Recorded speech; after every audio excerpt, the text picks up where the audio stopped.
자, 보겠습니다. 2단원 물질과 전자계장입니다.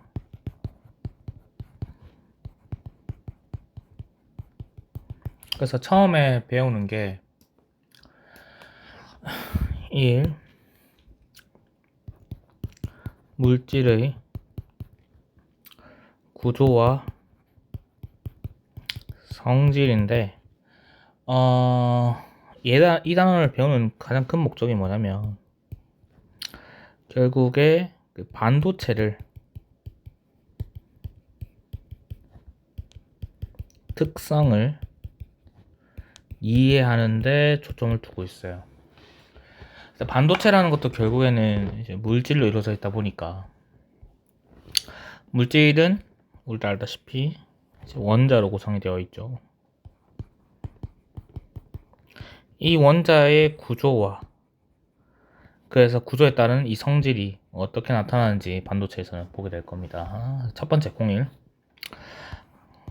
이제 원자의 구조와 스펙트럼입니다.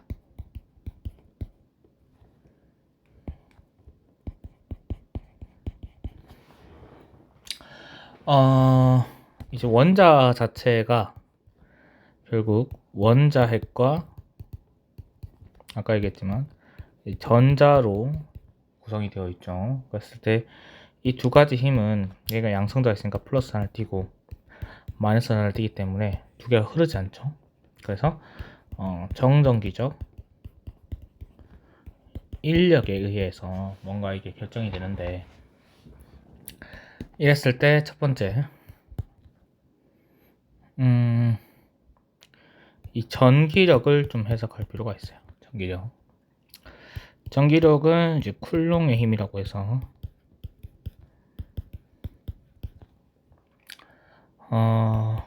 이 정전기적 인력을 우리가 이제 해석을 하는 겁니다. 그래서 전기력을 이제 쿨롱의 힘이라고 하는데, 이 전하 사이에 작용하는 힘이에요. 이랬을 때 이 전기력은 결론적으로는 이 전하 사이에서 이루어지기 때문에 이 전하들이 가지고 있는 뭡니까? 전하량과 전하 사이의 거리에 뭔가 의존되는 값을 가지겠다라고 예상할 수 있죠. 이럴 때 이 전하라는 거는 전기적 현상을 일으키는 원인이 되는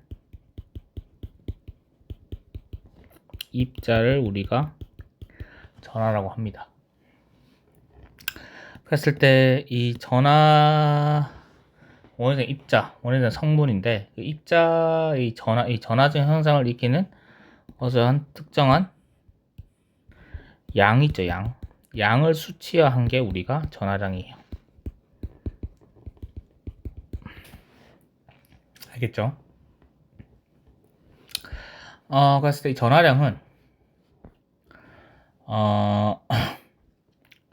영어로는 Q, 약자로는 Q라고 표현합니다. Q 또는 뭐 이렇게 소문자 Q를 쓰기도 하는데 단위는 C를 도입하고 얘를 이제 쿨롱이라고 읽죠. 요런 단위를 도입하게 됩니다. 그랬을 때 이 전기력의 크기 있죠, 크기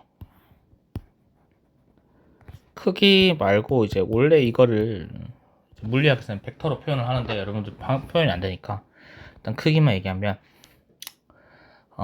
FE는 요걸 고려한다 했죠. 요거. 그래서 KE의 R 제곱에 Q1, Q2입니다.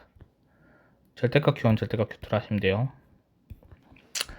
그랬을 때 야는 전기 상수고요. 이거는 거리값, 요 두 개는 전하량 곱입니다.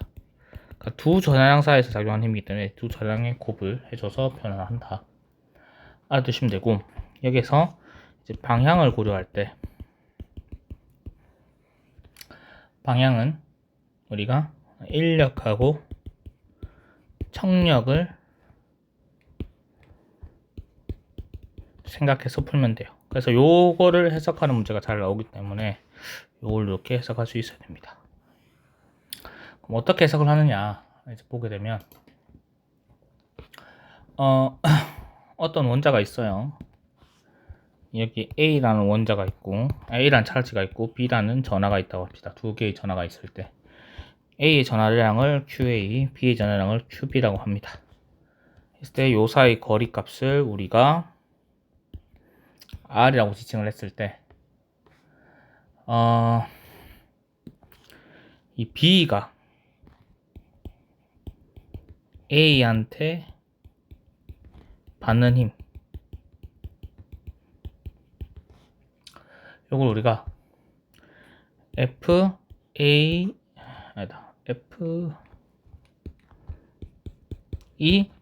A가 B에게 주는 거죠. 먼저 A가 B에게 주는 거 이렇게 하죠. A가 B에게 작용, 그러니까 작용점이 B예요. 그러면 방향은 이렇게 쓰고 얘는 어쨌든 K의 R 제곱에 QA QB라 쓰고요. 만약에 두 전하가 같은 부호다. 같은 부호라고 하면 무슨 힘이 작용합니까? 청력이 작용하죠. 두 전하가 다른 부호다라고 하면 인력이 작용하게 되고, 그래서 청력이 되면 그러니까 같은 부호라는 건 뭐 결국 두 개가 플러스 플러스냐 또는 마이너스 마이너스냐 이거고, 요거는 플러스 마이너스 요걸 보는 거죠. 그렇죠? 그랬을 때 청력이 작용하게 되면 요렇게 밀리겠죠. 서로 밀릴 거니까 방향이 플러스 X 방향일 거고, 인력이 작용하게 되면 이렇게 마이너스 끌려갈 거니까 서로 X 방향일 거예요. 맞죠? 반대로 얘가 작용하는 거 볼게요. B가 A에게 작용하는 힘이죠. 두가 각각 작용하니까 FE는 B가 A에게 하고 K의 R 제곱에 QA 큐브입니다. 이랬을 때 얘도 마찬가지로 이제 청력이라고 하면 같은 부호면 청력이겠죠. 그러면 이렇게 밀리겠죠. 맞죠? 인력 다른 부호일 때 인력일 건데 이렇게 작용을 할 거다라는 거죠. 두 힘은 그리고 두 힘은 보시면 아시겠지만 크기 같고 방향 반대죠. 그래서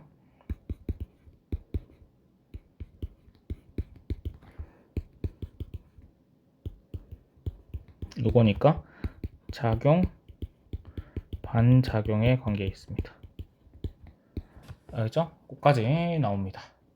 그래서 요거를 가지고 푸는 문제가 나올 건데, 요런 문제는 우리가 뭐 방향은 어떻게 될지 모르니까 어떤 특정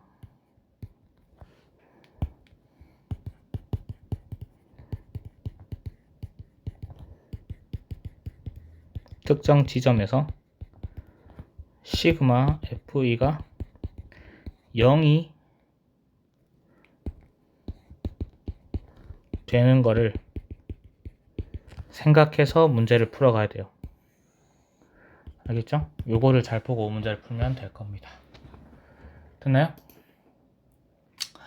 그 다음에 이제 두 번째 나오는 게 이건 원래 설명 안 하려고 했는데 설명할게요. 보호연자 모형인데 기체의 스펙트럼입니다. 일단 기체라는 거는 입자 간 거리가 매우 멀죠. 맞나요? 그래서 좀 이상적인 기체에서는 우리가 어떻게 표현하냐면 원자가 아니라 입자간이라 합시다.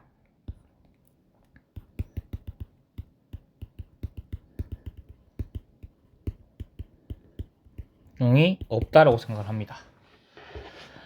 일단 이렇게 했을 때 우리가 이제 수소선을 가지고 많이 분석을 하는데 일반적으로 스펙트럼이라는 건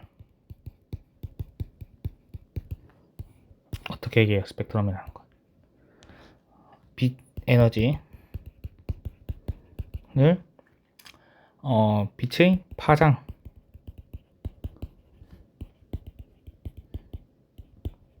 나타내는 것을 스펙트럼이라고 합니다.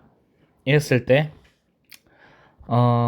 빛이라는 건 특정 파장으로 나타낼 수 있기 때문에 즉 불연속적이다. 즉 특정 파장이 색입니다. 색. 파장의 빛은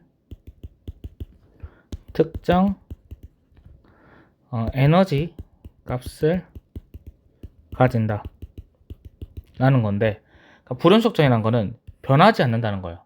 알겠죠? 이거는 변하지 않는다. 그래서 특정 값을 가진다는 거예요. 특정 값. 알겠죠? 특정 값을 가져야 변하지 않겠죠? 이렇게 했을 때 우리가 3단에서 배울 건데 빛 에너지는 결국 HF라는 식을 쓰게 됩니다. H라는 거는 이제 플랑크 상수고 6.625 곱하기 10의 마이너스 34중 줄 세컨드입니다.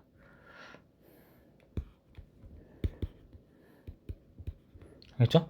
이 F는 진동수 F라고 하고 3단에서 다 배웁니다. 하고 단위는 S의 역수를 쓰거나 헤르츠를 씁니다. 단위. 알겠죠? 이렇게 씁니다. 그랬을 때 여기서 광속 불변의 법칙 갖고 오면 빛의 속도는 일정하죠. 그럼 얘는 어쨌든 시간분의 거리일 거예요. 광속 빛의 속도 맞죠? 그럼 얘가 시간 일면 게 t고 거리는 게 람다예요. 여기가 파장이고 파동에서는 거리값이 파장입니다. 얘가 주기예요. 주기 역수가 람다 f가 되는 거죠. 그랬을 때 C는 람다 f가 되니까 얘를 여기 넣어줍니다. 그러면 람다 H에 뭐가 돼요? 이거 람다인데 어떻게 돼요? 람다 C가 되죠? 그러면 얘네 두 개는 상수기 때문에 같은 일정한 값이 감수죠. 그리고 빛의 에너지는 F에 비례하고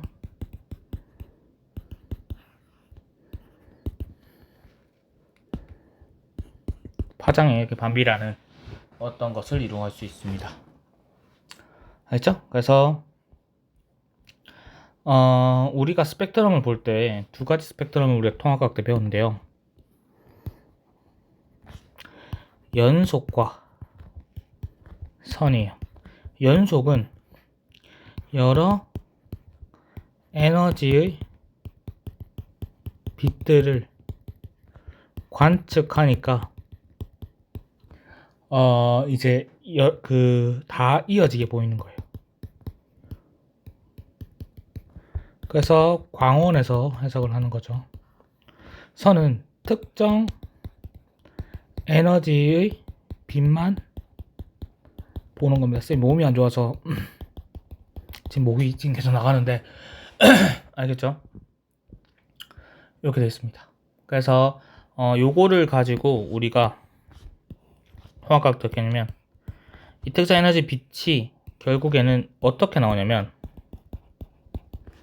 전자가 에너지 준위를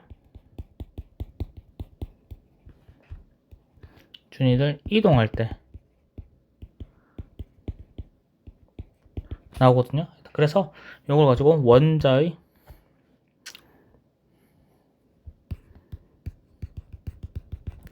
종류와 개수도 파악이 가능한 이유입니다. 이거죠. 전자 에너지 이동할 때 같이 하는데 이게 원자마다 다르거든요.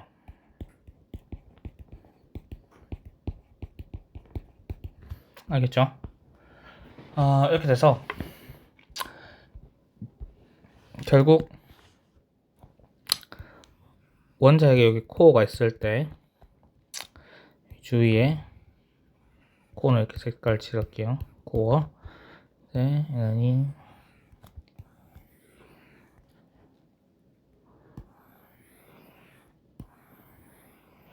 이렇게 다 봅시다. 그럼 여기가 N은 1, N은 2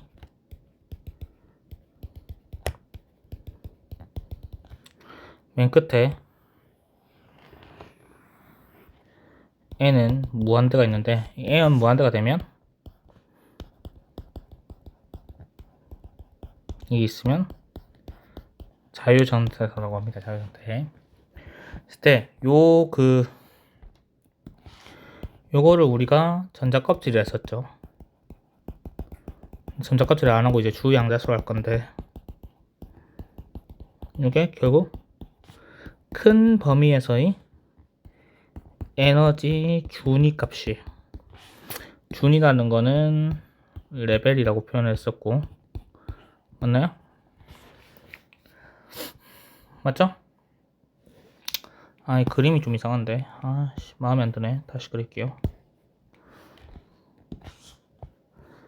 얇게 그릴까?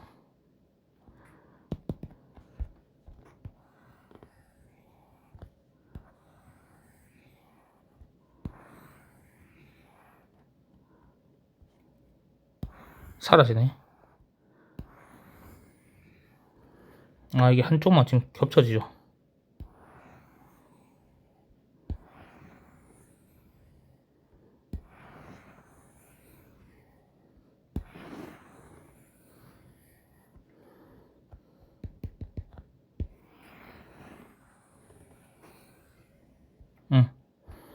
N은 1, N은 2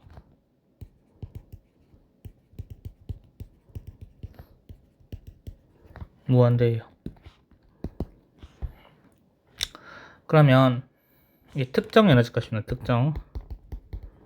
그러니까 저희보다 특정 에너지 값을 가진다는 거예요. 그러니까 결국 전자가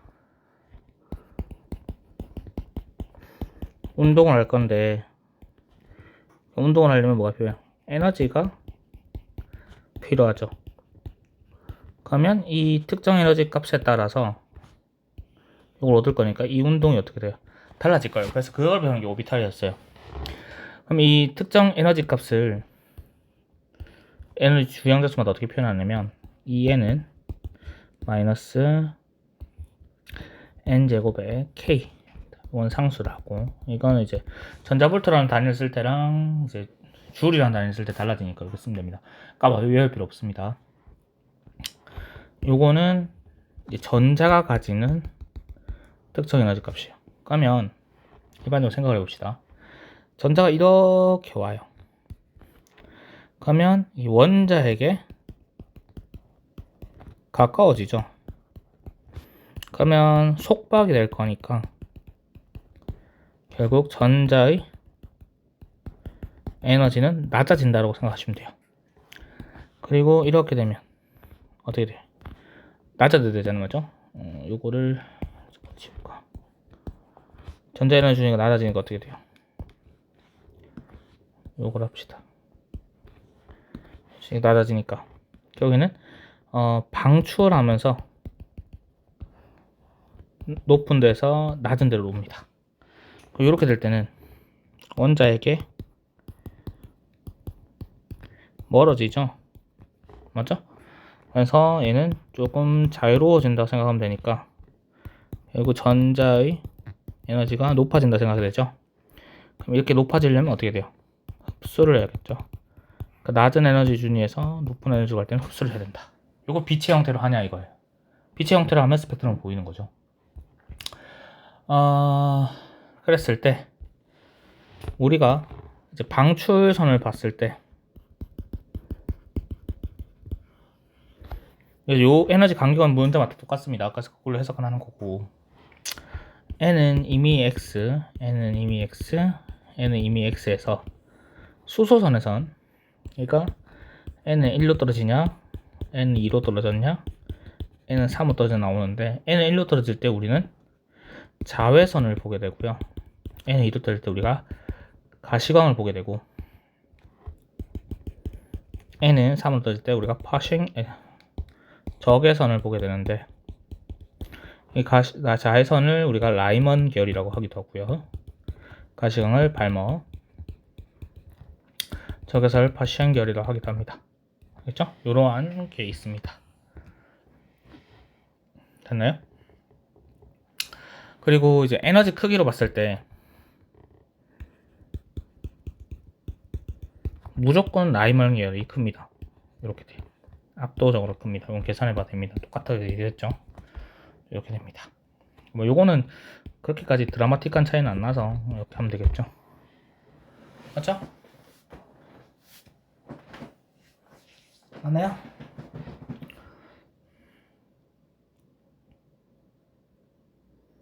그러니까 발머하고 파시는 좀 다른데 만약 이런 게 있다 봅시다. n은 3에서 n은 2로 떨어지면 델타 EN이 나중 빼기 처음이잖아요. 그러니까 마이너스 4의 K에 마이너스에 마이너스 9의 K잖아요. 그럼 얘 값이 얼마예요? 마이너스 36분의 5K잖아요. 근데 n은 무한대에서 n은 3으로 떨어질 때 어떻게 됩니까? 마이너스 무한대분의 K, 그러니까 얘가 0이 되겠죠? 마이너스 뭐가 돼요? 나중값 빼기 처음이죠. 그러니까 나중값이 이거죠? K 마이너스 무한대분의 K니까 얘가 0이 되니까 9분의 K잖아요. 그럼 얘가 결국 마이너스 36분의 4K네. 그러니까 최대값을 해도 얘가 큽니다. 그래서 발모가 크다라고 얘기를 합니다. 일단 이렇게. 그러니까 라이먼은 압도적으로 크고 이렇게 된다. 그래서 이렇게 하면 우리가 이제 기본적으로 배울 거는 배웠습니다. 그럼 이제 다음에 배울 게 뭐냐면 이제 고체 스펙트럼이에요. 고체 스펙트럼. 그래서 고체 에너지 유닛은 바로 배울게요. 이거 어차피 좀 설명밖에 안 되니까. 여기 밑에 적을까요? 바로. 자, 세 번째. 빨리 넘어갈게요. 빨리. 두 번째 수단 이름이 고체의 에너지 이 이론과 물질의 전기등성이에요.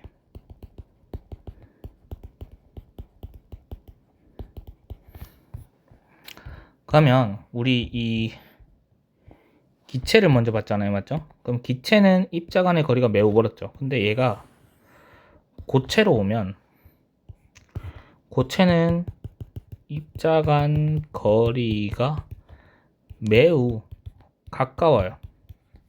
그러니까 뭐가 되겠어요? 상호작용을 많이 하겠죠. 이 상호작용이 또 어디에서 일어나냐면 에너지 준위에서 발생을 합니다. 요거를 우리가 조금 해석을 해야 될 거다. 알겠나요? 그러니까 에너지 준위라는 건 특정 에너지 값인데, 그러니까 특정 에너지 값으로 전자가 가질 수 있는 에너지 상태잖아요. 근데 얘가 지금 이제 어떻게든 영향을 받을 거다라는 겁니다. 그래서 이제 어떻게 된 건지 좀 볼게요. 자, 원래 입자가 이렇게 조금 멀리 있었어요. 입자가 A라는 입자는 요렇게 에너지를 가졌고 B라는 입자는 요렇게 에너지를 가졌대요. 근데 여기에다가 이제 일렉트론이 이렇게 하나씩 있는 거야. 여기 위치에 딱 하나씩 있었어. 그래서 거리가 멀 때는 상호작용을 하지 않겠죠.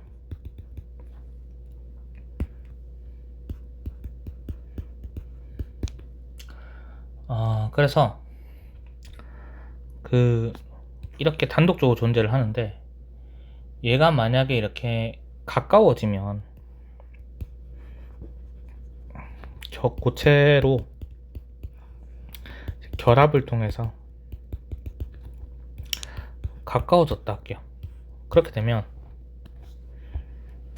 입자가 여기 있고 입자가 여기 있다 했을 때 이렇게 초록색 에너지를 가진 입자가 이렇게 가까울 때 이렇게 에너지 준위가 이렇게 스플릿이 됩니다. 나눠져요. 얘도 마찬가지고 이렇게 오고 내려간다 생각하면 돼요. 그러니까 에너지 준위가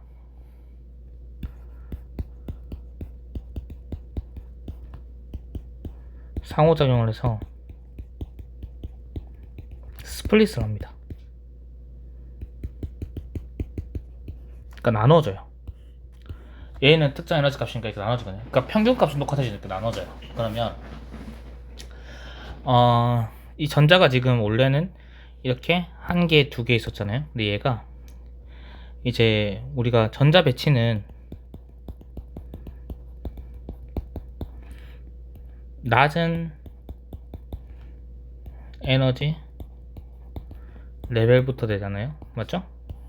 싸움 규칙에서. 그래서 여기에 세트가 두 개가 생겨버리니까 여기에 전자가 이렇게 두 개가 이렇게 배치되고 여기는 이렇게 빈 공간이 나게 됩니다. 여기는 이제 이쪽 스테이트는 그러니까 아래쪽 맞죠? 아래쪽 이쪽은 이제 일렉트론이 다 차게 되겠죠. 근데 이쪽은 일렉트론이 차지 일렉트론이 없지만 존재 가능 영역이 돼요. 이렇게 돼요. 이렇게 돼 있다가 이제 두 개 정도 봤을 때 이렇게 돼 있었는데 얘가 수없이 많이 결합을 하는 거예요.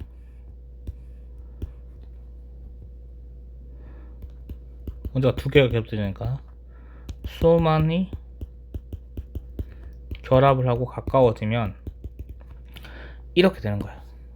그러니까 아래쪽은 이런 식으로 배치를 할 거고 맞죠? 이쪽 보는 거예요. 위쪽은 이렇게 되겠죠.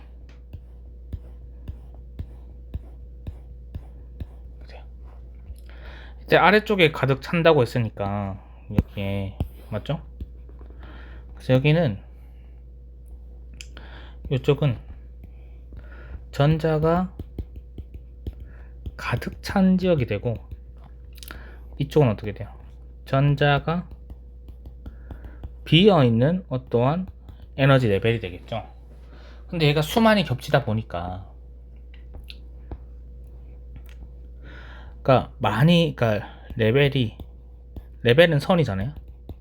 선이 많이 있으니까 1차원에서 2차원처럼 모르겠죠. 그러니까 쿼자이 밴드 스터스를 걸립니다. 그러니까 마치 밴드 띠 모양처럼 보이기 시작을 해요. 요게 띠 모양처럼. 그래서 이 전자가 가득한 이 전자는 항상 이때 이 전자는 원자가 전자가 되겠죠. 그렇죠? 그래서 여기를 우리가 초록 파란색 여기를 뭐라고 하냐면 밸런스 밴드라고 합니다. 밸런스라는 게 원자가거든요. 그래서 여기가 원자가 D가 돼요. 그 다음에 이쪽은 전자가 없지만 전자가 이동 가능하다 했죠. 이 전자가 이동한 우리가 통해서 뭔가 이제 흐름이 생기는 걸 우리가 전도라고 하거든요. 전도를 영어로 컨덕션이에요. 그래서 여기를 컨덕션 밴드라고 합니다. 그래서 얘를 전도띠라고 해요. 쌤은 이제 앞으로 약자를 CB라고 할 거고 얘를 BB라고 할 거예요. BB. 이렇게 할 건데, 요 끝에 요 레벨을 우리가 밸런스 밴드 맥시멈, 그러니까 VEV라 하기도 하고 또는 VBM이라 하기도 하고요. 여기를 컨덕션 밴드 미니멈, 그래서 CBM이라고 하기도 합니다. 그랬을 때 요 사이 틈이 우리가 EG가 되기도 해요. EG. 그러니까 EG라는 거는 밴드 갭 에너지예요. 밴드 간의 격차 에너지 하기도 하고, 이걸 뭐 D틈이라 하기도 하는데, 이렇게 됩니다. 이렇게 됐었죠? 그러니까 이 D틈은 그냥 에너지가 존재하지 않는 것이요, 맞죠? 그렇게 됩니다. 자, 그래서 이렇게 된다. 됐죠? 요게 고체의 상호작용이에요. 요게 고체일 때는 이렇게 봅니다. 고체. 솔리드 고체. 됐나요? 그럼 여기서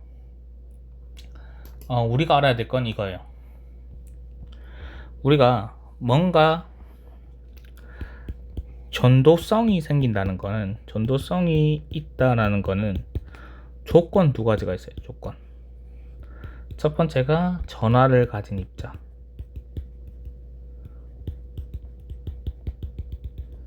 예를 들어서 일렉트론이겠죠. 두 번째가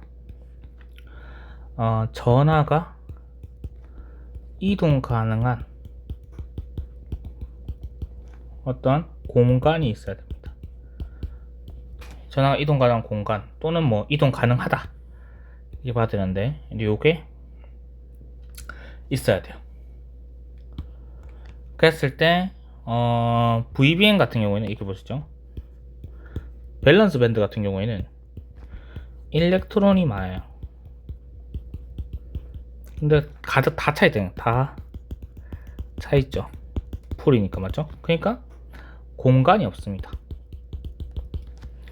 그리고 컨덕션 밴드 같은 경우는 어떻게 돼요? 일렉트론은 없어요. 근데 공간은 많아요. 요 구조잖아요. 그러면 밸런스 밴드에는 공간 확보가 필요하고, 컨덕션 밴드에는 일렉트론 확보가 필요해요. 그러면 밸런스 밴드의 일렉트론이 컨덕션 밴드로 이동을 하게 되면, 한 개라도 이동을 하게 되면 밸런스 밴드에는 전자가 없는 공간,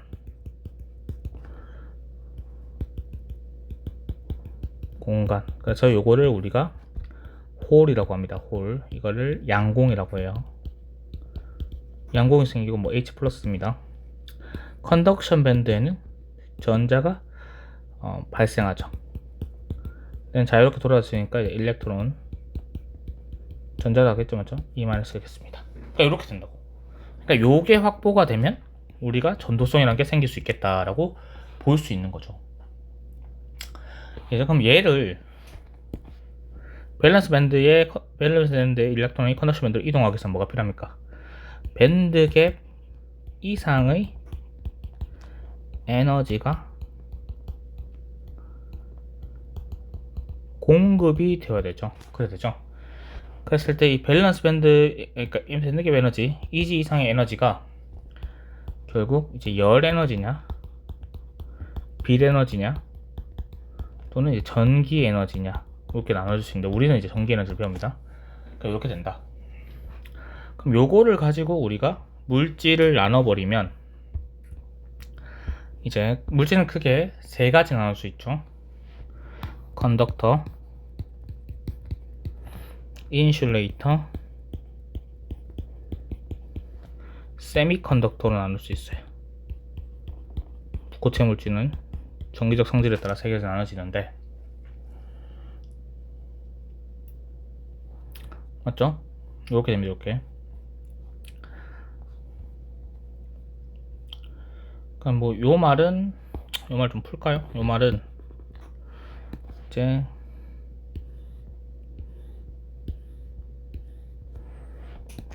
이제 이게 일렉트론이 닫혀져 있었어.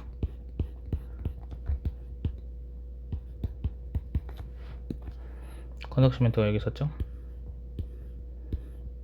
빈 공간이야.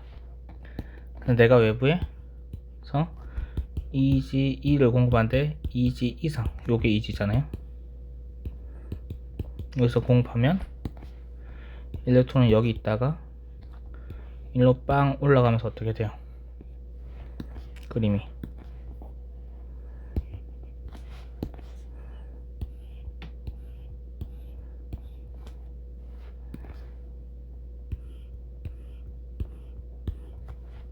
EG는 바뀌지 않고 이렇게 빈 공간이 하나 나오고 다 쳐져 있겠죠. 요게 H 플러스, 요게 일렉트론이 여기 가서 이렇게 되겠죠. 그럼 일렉트론은 이렇게 이동할 수 있는 거고, 홀은 이렇게 이동할 수 있는 거죠. 왜냐면 일렉트론이 움직이면서 보이는 게 홀이니까. 네? 이렇게 될 수 있다. 그래서 요거 세 개를 보면 이렇게 해석을 하면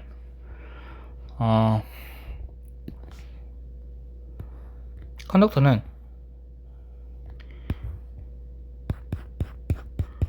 이 밸런스 밴드와 컨덕션 밴드가 이렇게 돼 있다고 보시면 돼요. 그러니까 여기에 EG가 거의 없거나 매우 작으면 이제 그냥 상온 상태에서도 가능하다 이거죠. 매우 작으면 그냥 이렇게 일렉트론이 이렇게 갈 수 있는 거죠. 자, 이렇게 외부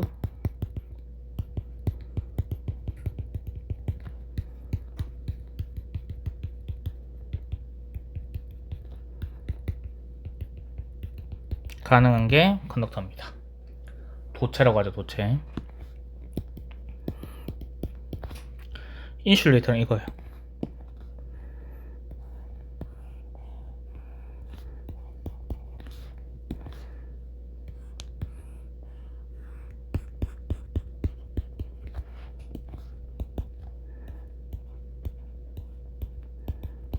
이지가 너무 큰 거예요.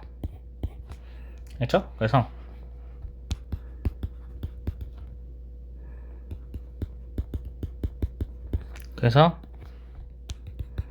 외부 E가 공급이 있어도 전도성이 생기지 않는 게 우리가 컨덕션 밴드입니다. 세미컨덕터는 컨덕션 밴드가 있고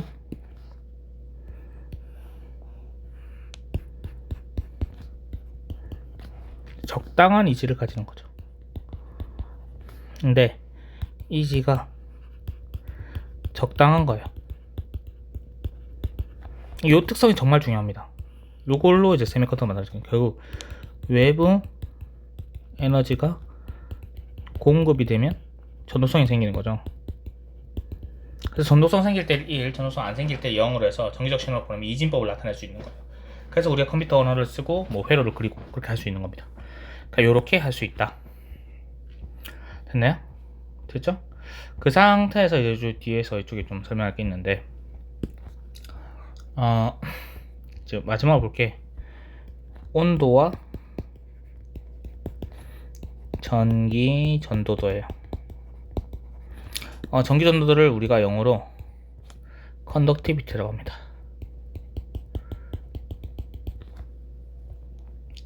그래서 컨덕티비티는 이제 요렇게 쓰고 시그마를 했습니다. 시그마. 그랬을 때 우리가 전기 저항 배웠었잖아요. 전기 저항은 R은 로우의 S분의 1이라고 우리가 중2 때 배웠는데 쌤한테 통합과학 대별 때 배웠죠.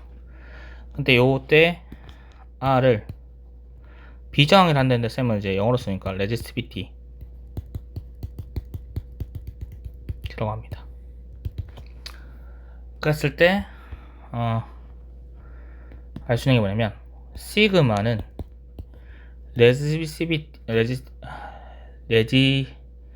레지스티비티, 저항도 레지스티비티, 로우의 역수입니다. 역수 관계거든요. 이렇게 이게 로우라요. 로우